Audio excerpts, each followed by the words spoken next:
Жилдээ 40-оос 50 хүүхэд зам тээврийн осолд өртөж амьнасаа алдаж 1600 гаруй хүүхэд бэртэж гэмтдэг. Энэ бол хэд өндөр тоо. Ослын дийлэн хувь нь сургуулийн орчинд гардаг. Тэгвэл Австралид суралцж төгссөн хэсэг эмэгтэйчүүд хамтраад зам тээврийн өсгөө сургууль төслийг эхлүүлэхээр болсон байгаа. За төслийн хүрээнд сургуулийн ойр орчимд замын хөдөлгөөний тэмдэг тэмдэглэгээ мөн хүүхдүүдийн аюулгүй байдлыг хангах орчныг олон улсын стандартын дагуу бүрдүүлэх юм байна. Төслийн багийнхаа эхний ээлжинд Ататүркийн нэрэмжит 5 дугаар сургуулийг сонгожээ. Энд нийт 3000 гаруй хүүхэд суралцдаг. Гэвч хүүхдүүдийг замын ослоос хамгаалах орчин бүрдээг байгаамаа. Хичээл сургуультай ирж очихдоо олон бэрхшээлтэй тулгардаг тухайга хүүхдүүд ярьж байна. Би автобусаар ирдэг үлээ. Замаар харахад бэрхшээлтэй зүйл нь машиныг заримдаа харахгүй байх.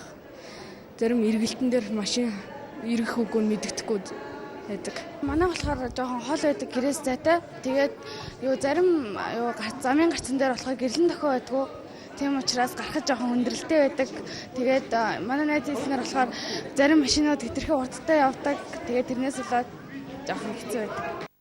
Нөхцөл байдал ийм байдаг учраас сүүлийн 2 жилд тус сургуулийн 9 хүүхэд сургуулийнхаа орчимд зам тээврийн ослолд өртжээ. School Police-оос өөр зам тээврийн ослоос урьдчилан сэргийлэх нөхцөл бараг бүрдээгүй гэдгийг удирдлагууд нь хэлж байна. Манай сургуулийн орчинд бол төв зам байдаг, урдчилт бол төв зам байдаг, хоёр устай төв зам, ингээ баруун талдаа зүүн талдаа гэхмэчлээ одоо ийм төв замуудтай ойр орчинд бол тэмдэглэгээ дутуу за мөн одоо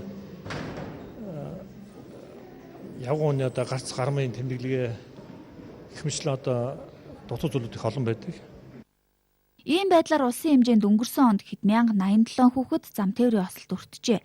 Хүүхдүүдийн ослолд өртдөг цаг нь хичээл цуглах болон хичээл тарах үе байдгийг замын цагдаагийн газрын статистик мэдээлэл харуулж байна. Нийт хүүхэд өртсөний одоо жишээлбэл 20-30% нь одоо жишээлбэл одоо энэ замын нөхцөл байдлаас шалтгаад орчин одоо хангалтгүй байгаагаас мэдээлэл өгөх одоо тэмдэглэгээ хангалтгүй болмоос зам тээврийн ослолд өртөжсэн. Тиймээс зам тээврийн ослогүй сургууль төслийн хүрээнд 5 дугаар сургуулийн орчимд 2 гэрлэн дохио 62 метрийн урттай 5 хурд сааруулагч 34 ширхэг тэмдэглэгээ 600 орчим метр хайс байрлуулж сурагчдад замын хөдөлгөөний аюулгүй байдлын сургалт явуулахаар болж байгаамаа. Төслийн хувьд бол бид нэр 2 сард эхлүүл сая 2 сард эхэлсэн 5 сарын сүүлээр дуусна. Нийт төсөв нь бол яг сургуулийн орчныг бүрдүүлэхэд бол 60 гаруй сая төгрөг шаардлагатай гэж одоо өгдсөн байгаа. Харин сургууль дээр бас бид нар нэмээд сургууль сурталчилгааны зөндөө арга хэмжээ явуулж байгаа. Тэгэхээр энэ бүгдийг оруулаад нийтдээ бол нэг 80 орчим сая төгрөгийн төсөвтэй юм төсөл байгаа. Төслийг Австралийн тэтгэлэг хөтөлбөрөөр тус улсад суралцаад ирсэн төгсөгчид санаачлан эхлүүлж байгаа юм. Дэлхийн өндөр хөгжилтэй орнуудад сургуулийн бүсийг аюулгүй болгон тохижуулж, хойч ирээдүй болсон хүүхэд багчуудаа зам тээврийн ослоос урьдчилан сэргийлдэг. Энэ бол зөвхөн эхлэл, цаашдаа олон сургуулийн орчныг хүүхдэд ээлтэй болгоо өөрчилнө гэдгээ төслийн багийнхан хэлж байсан юм а.